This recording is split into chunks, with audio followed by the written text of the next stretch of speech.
ഉമർ സാറെ, ഞാൻ ഒരുപാട് സന്തോഷത്തോടാണ് ഈ ഒരു വോയിസ് അയക്കുന്നത്. എൻ്റെ വീട്ടിൻ്റെ അടുത്ത് എപ്പോഴും ഇങ്ങനെ അരി തിന്നുന്ന പ്രശ്നം കാരണം വല്ലാതെ ബുദ്ധിമുട്ടിയ ഒരാളുണ്ടായിരുന്നു. അപ്പോൾ സാറോട് ചോദിച്ചപ്പോൾ സാറ് പറഞ്ഞു അത് ബ്ലഡിൻ്റെ കുറവാണ്, ഫീലിംഗ് കൊടുത്താൽ മതി എന്ന് പറഞ്ഞു.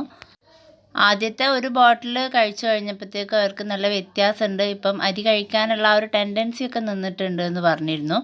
ഇപ്പം ഇന്ന് വന്നിട്ട് രണ്ടാമത്തെ ബോട്ടിലും അവർ വാങ്ങിക്കൊണ്ടുപോയി. അപ്പം എന്നോട് ഭയങ്കരമായിട്ട് സന്തോഷത്തോടു കൂടി അവരവരുടെ റിസൾട്ട് പറഞ്ഞു. ഇപ്പം ആദ്യത്തെ പോലെ ഒരു ക്ഷീണമില്ല, അരി തിന്നാൻ തീരെ തോന്നുന്നില്ല, പക്ഷേ അതിൻ്റെ അപ്പുറത്തേക്ക് ഒരുപാട് ക്ഷീണത്തിന് കുറവുണ്ട് എന്ന് പറഞ്ഞു. പിന്നെ അവർക്ക് വയറിനൊരു ഒരു കനം പോലെ എപ്പോഴും ഫീൽ ചെയ്യുമായിരുന്നു. ഇപ്പം ആ ഒരു പ്രശ്നം തീരെ ഇല്ല എന്ന് പറഞ്ഞു. പിന്നെ അവർക്ക് സ്ഥിരമായിട്ട് എപ്പോഴും ഒരു തലവേദനയാണ്, ഒരുപക്ഷെ രക്തക്കുറവ് കൊണ്ടായിരിക്കാം. അപ്പം അതുകൊണ്ട് വീട്ടിലുള്ള കാര്യങ്ങളൊക്കെ മാനേജ് ചെയ്യാനൊരു ബുദ്ധിമുട്ടായിരുന്നു. എപ്പോഴും തലവേദനയും ക്ഷീണവും തന്നെയായിരുന്നു. ആകെ ഒരു ബോട്ടിൽ കഴിച്ചപ്പോഴത്തേക്ക് തന്നെ ആ ഒരു ബുദ്ധിമുട്ടുകളൊക്കെ മാറിയിട്ടുണ്ട്. പക്ഷെ ഞാൻ നിർത്തണ്ട പറഞ്ഞിട്ടുണ്ട്.